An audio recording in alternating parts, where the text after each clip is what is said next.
সাগর ভাই ধরেন মিষ্টি লন। কি এর মিষ্টি? আপনাদের দোয়ায় আলহামদুলিল্লাহ গতকাল রাতে আমার সন্তান হয়েছে।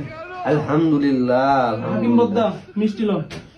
আলহামদুলিল্লাহ আলহামদুলিল্লাহ আলহামদুলিল্লাহ আলহামদুলিল্লাহ। এখন ভাই কালাটা খাবেন না সাদাটা খাবেন? সাদাটা দেন। সাদাটা ধরেন, মিষ্টি খান। কির মিষ্টি জিজ্ঞে দেন না। ভালো ভালো। আপনাদের দোয়ায় আলহামদুলিল্লাহ এই গতকাল রাত ভোর 4:30 বাজে আমার সন্তান হয়েছে। আলহামদুলিল্লাহ কই দেন না কমেন্ট করে। আলহামদুলিল্লাহ আলহামদুলিল্লাহ। তোমার সন্তান হয়েছে? হ্যাঁ মাশাআল্লাহ। এখন আপনার সন্তান হয়েছে? হ্যাঁ ছেলে নামে? ছেলে। যাক আলহামদুলিল্লাহ। তো আপনি তো আজকে 5 বছরের বাড়িতে যান না, তো কেমনে কি ভাই? তো ওই কি হইছে? আল্লাহ তাআলা দিছে।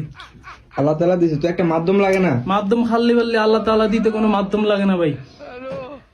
আর মানুষ তো দেশে থেকেও সন্তান হইতে না, আর আমি বিদেশ থেকে 4 বছর 5 বছর দেশে না গিয়ে সন্তান হওয়ালেছি। আর দেশে গেলে তো আল্লাহর রহমতে মাসে একটা করে হম। সরল সোজা মানুষ হয়, সবাই ঠগায়। ধরো ভাই, আপনি আবার আমার সংসারে আগুন লাগাইতেছেন, উল্টা উল্টা কি পাবেন? শরীরের কি আছে? আল্লাহ তাআলা দিছে, আল্লাহ তাআলা দিতে কোনো খাল্লি তো একটা মাধ্যম লাগে না? একটা জিনিস কি কোন ভাই? আর মিষ্টি এটা তো কালাটা আর খাইবেন? না না, আমরা খান, আমরা সন্তান আছে, আমরা আমরা ভোলা মানুষে